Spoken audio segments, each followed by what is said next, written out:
Well, we live in a dollar house. I paid a little more than a dollar for it when I bought it 13 years ago now. It's all, I appreciate the effects of it. It's only there because they were going to be knocked down to build an interchange between Washington Boulevard and the highway that's now Martin Luther King. They didn't become a limited access, didn't have to have the same sort of act of interchange, so the houses were developed. That's my understanding of the history. I, rather than, I'm certainly interested in the potential of a dollar housing. If somebody can put forward and whatever, it's certainly possible. One of the things that should be in the quiver of things that possibly work with housing. But again, by cutting our property rates tremendously with ending up with more resources, again, the property tax question, it will help potentially everywhere and more organic development.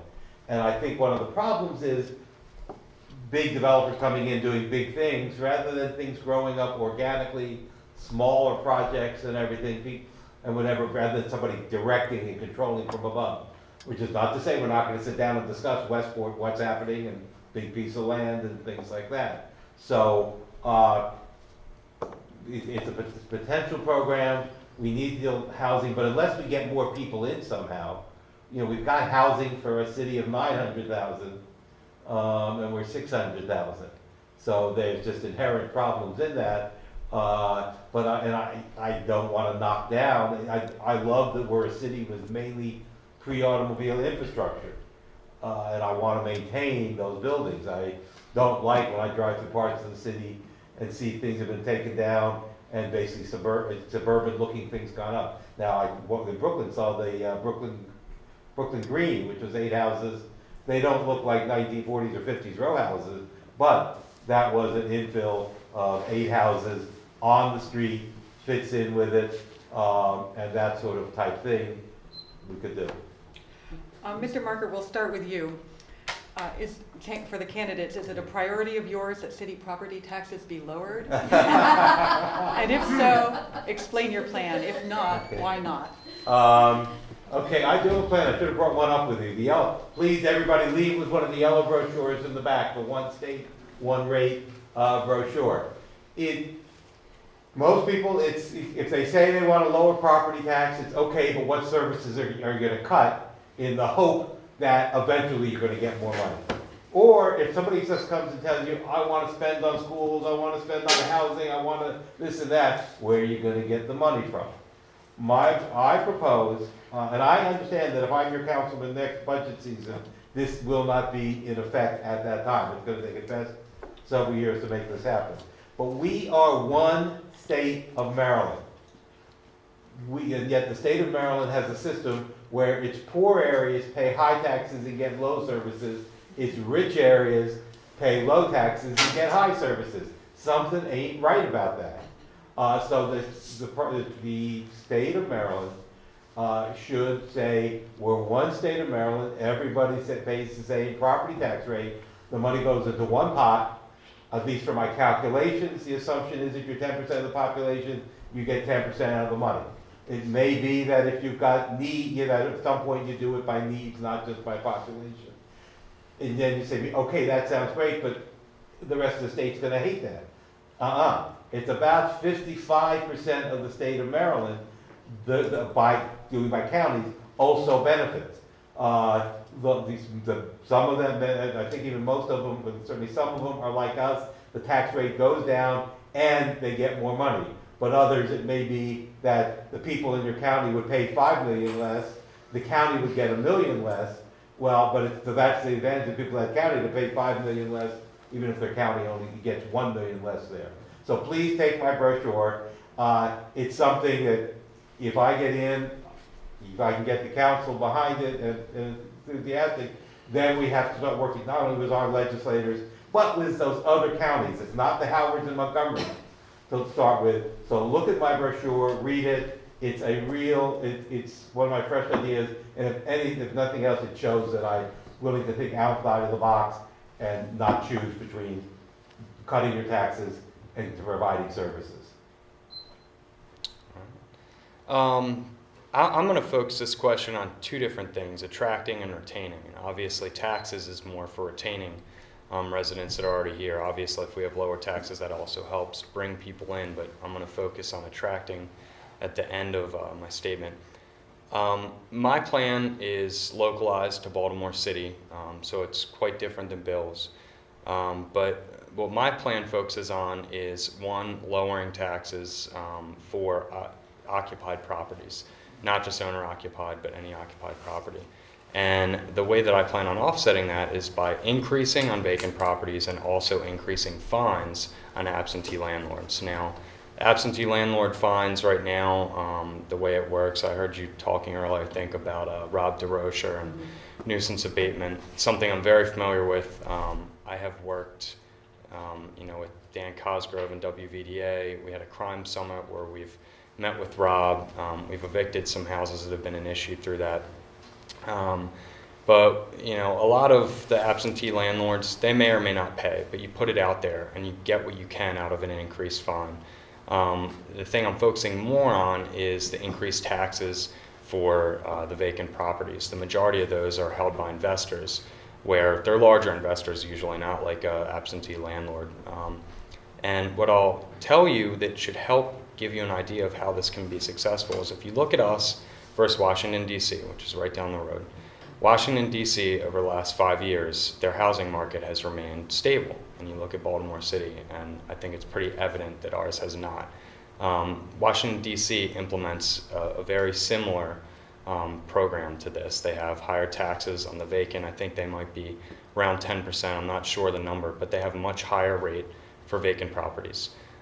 So that's how I want to retain. How I want to attract, there's almost 50 incentives available through Baltimore City. People don't know that. We need to market the incentives that we have for new homeowners. So that, in combination with taxes, is how I feel like we can get people moving back to Baltimore City. Thank you. Before we go on, I've noticed a few people came in a little late. We want to invite you, if you're interested, to write a question down on an index card at the table and just pop it in one of those cardboard boxes. And we'll be happy to present those to the candidates. Moving on, Mr. Van Bavel, we'll begin with you. Do you support the leadership of the police department? And specifically, what is your opinion of policing strategies here in the 10th district? That's something that affects me personally. I don't know how much all of you follow local media, investigative voice. I was actually in Pigtown, and this is what started my interest and participation with nuisance abatement. One, because it was an incident that happened in Pigtown, but two, because of my decision to run for city council. I was actually arrested by an officer after a friend of mine was jumped, beaten.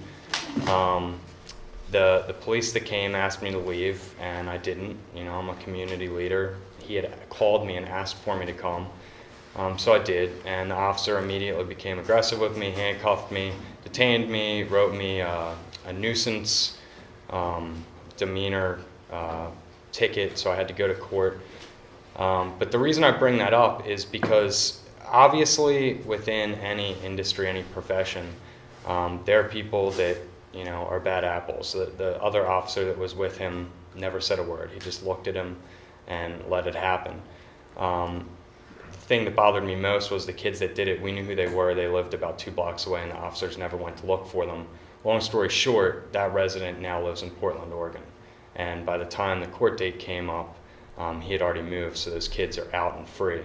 Now, where I'm taking this is, obviously, there are a lot of issues within our legal system. I feel like the police department has a very large mountain in front of it that they're fighting against. But what I also feel strongly against, or strongly about, is that when you look at the state's attorney's office, and when you go in for any of these court dates, I think the police department does a good job of providing the necessary information, but we are not prosecuting any of these people when they get in front of the judges, and they're just being caught and released. And when you have a system in place like that, you can't expect people to respect that, and I think we need to work on that in combination with the police department to have safer streets in Baltimore City. Mr. Marker? Well, one of my claims to fame is that I helped then Major Bielfeld make an arrest in Curtis Bay once on a Citizens on Patrol walk. I've done a lot of the Citizens on Patrol walks. Well, again, it was an interesting experience that time. And I've been very involved with Southern District Police Community Relations Council for many years. Served as nominations chair, I think, twice. But that organization is mainly seems to be a boosterism thing for the police. And that's important. It's important to have that communication, but as community leaders come and listen to whatever presentation, and this is proper. If you have a particular complaint about there's a house that's a bad house or something like that, that's to be said privately to the side, and I'm not questioning that at all.